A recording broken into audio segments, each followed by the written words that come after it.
Če že imate vzpostavljen svoj katalog materialov in bi ga želeli samo dopolniti s Fibranovimi skupinami materialov, je potrebno kopirati samo del XML datoteke. To storimo tako, da priloženo datoteko odpremo, v njej poiščemo Fibranove skupine materialov in jih označimo ter kopiramo. Sedaj odpremo datoteko, ki se nahaja v mapi, kjer je program inštaliran,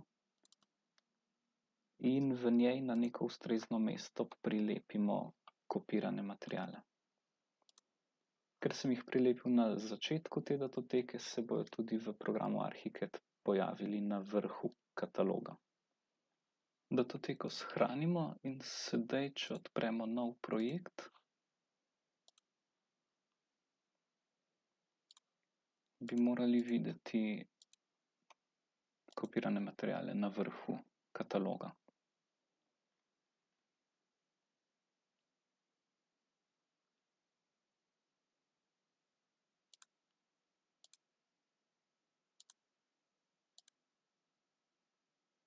Odpremo katalog in vidimo, da so toplotne izolacije Fibran XPS in ostali izdelki Fibran na vrhu.